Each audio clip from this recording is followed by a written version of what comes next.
మూత్ర విసర్జన బాధాకరంగా ఉంటుందా? చాలామంది నాకు వేడి చేసింది అంటారు. దానికి చేయాల్సింది ఏమీ లేదండి. You dilute your urine. మీరు చిన్నప్పుడు చూసే ఉంటారు, వాటర్ తాగే బదులు సోడా తాగుతారు. ఎందుకండి? దాంట్లో సోడా బైకార్బోనేట్ అనేది ఉంటుంది. దానివల్ల ఆల్కలైజేషన్ ఆఫ్ యూరిన్ జరుగుతుంది.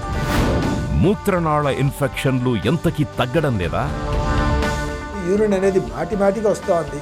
20 నిమిషాలకు 15 నిమిషాలు 30 నిమిషాలకు పోయాల్సి వస్తూ ఉంది, కొద్దిగా వస్తూ ఉంది అంటే మాత్రం అది వేడి చేసింది కాదు, ఇన్ఫెక్షన్ ఉండొచ్చు అని అనుకోవాల్సిన అవసరం ఉంటుంది. కిడ్నీలో రాళ్లు మరింతగా పెరుగుతున్నాయా? మీరు ఒక గ్లాసులో నీళ్లు తీసుకొని దాంట్లో 1 చెంచా షుగర్ వేసారనుకోండి, కరిగిపోతుంది.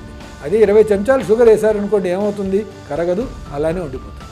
అదేవిధంగా యూరిన్లో కూడా ఈ విధంగా జరిగిన పక్షంలో క్రిస్టలైజేషన్ అయ్యి స్టోన్స్ వచ్చే అవకాశం ఉంటుంది. తీవ్రమైన ఎండల ధాటికి కమ్ముకొచ్చే మూత్ర సమస్యలు, వాటిని అధిగమించే మార్గాల గురించిన ప్రత్యేక కథనంతో మీ ముందుకొస్తోంది సుఖీ భవ. ఈ ఆదివారం మధ్యాహ్నం 3:30 గంటలకు, తిరిగి మరుసటి రోజు ఉదయం 9:30 గంటలకు మీ ఈటీవీ ఆంధ్రప్రదేశ్లో.